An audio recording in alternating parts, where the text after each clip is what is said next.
So let us continue with Phylum Annelida general characteristics. Digestive system. They have a well-developed digestive system with a mouth and an anus. So it is called a complete digestive system with mouth and anus. Why it is complete? Because it was incomplete till phylum Platyhelminths. Okay? From phylum Aschelminths it started becoming complete, and it is complete in annelids as well. They are said to have a tube within tube body plan. There is a tube within tube body plan. What do they eat? They are omnivores and they will eat the soil containing the organic matter. They will eat the insects, small nematodes and all they will eat.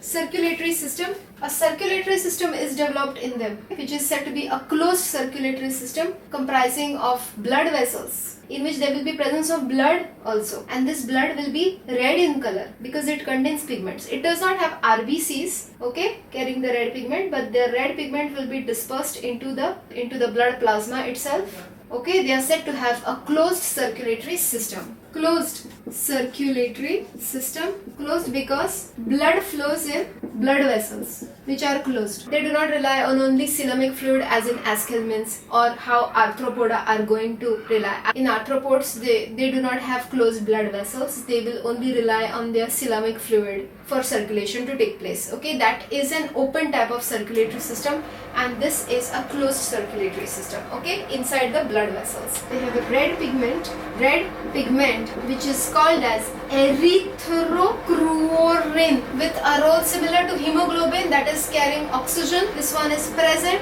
in blood. No RBCs are present. Blood in dispersed state. So that was about the circulatory system. Next we talk about respiratory system. You must be knowing that earthworms breathe through their moist skin, isn't it? Diffusion takes place to the moist skin surface. This type of respiration is called as cutaneous respiration. The respiration that we have is pulmonary respiration through lungs, and theirs is cutaneous. Cutaneous means through skin, through moist skin, and through moist skin this one is called as cutaneous respiration. Next we talk about nervous system. Suppose this is the mouth. Mouth is followed by a pharynx. Their nervous system comprises of two ganglions like this. So ganglia are masses of nerve cells. These are called as ganglia.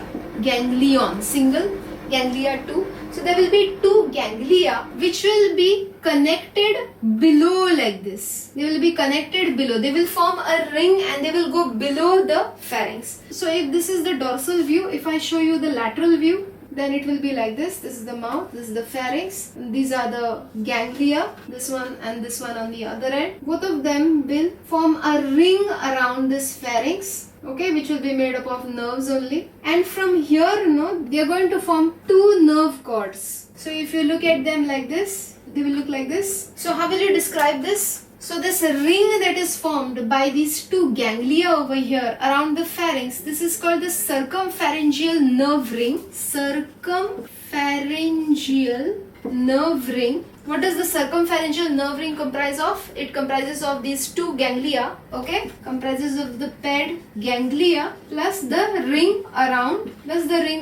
pharynx. And this circumpharyngeal nerve ring is connected to double ventral nerve cords. So you have to say that their nervous system comprises of circumpharyngeal nerve ring plus double ventral nerve cords. Why am I saying double ventral nerve cord? Is because our nerve cord, which is the spinal cord, is a single dorsal nerve cord. It is dorsal in position, and theirs is ventral and it is double. Ours is single. And these ladder-like things that you see, these are the lateral nerves.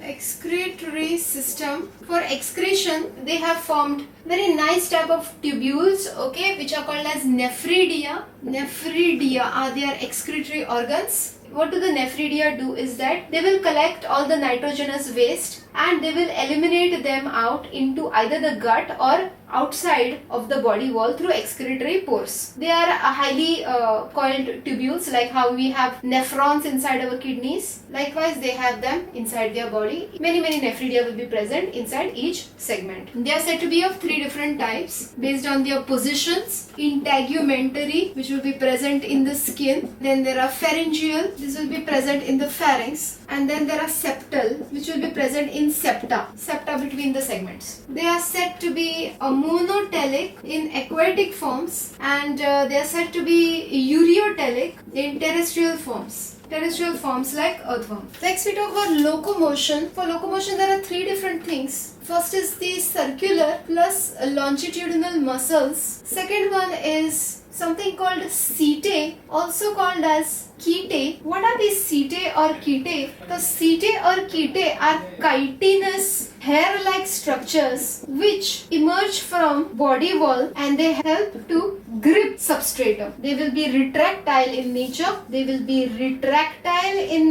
And they will come out and they will just grip the substratum, and the earthworm can just push its body forward. Okay? They are called as setae or ketae, and they are said to be chitinous hair-like extensions. There is another one called as parapodia, which are fleshy outgrowths from lateral side of body, may bear setae. Now these are the three different types of locomotory structures. Now we have to see whether they are present in earthworm, leech and nereis. This is earthworm, this is leech and this is nereis. The circular and longitudinal muscles are present in all three, earthworm, leech and nereis all. Setae or ketae. Setae or ketae are said to be present in earthworm, absent in leech and present in nereis. Then parapodia, which are fleshy outgrowths from lateral sides of the body. These are not present in earthworm, they are not present in leech as well, but they are present in nereis. Okay, and if you look at the body of nereis, they will be seen as lateral outgrowths like this. They will also bear setae in nereis, and it will help it in swimming because nereis is aquatic. So it is with the aid of these structures that earthworm, leech or nereis are able to do locomotion. Finally, we look at reproduction. Reproduction, you know that the earthworms are popular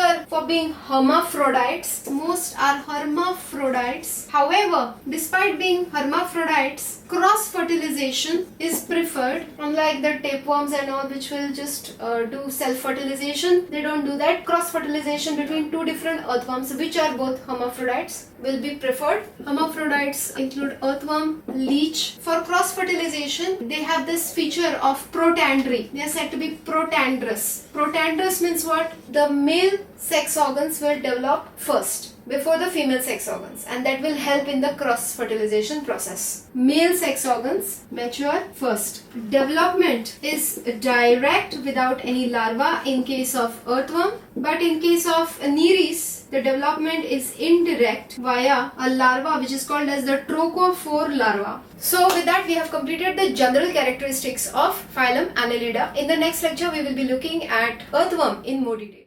In the name of Lord Mahadev, please subscribe.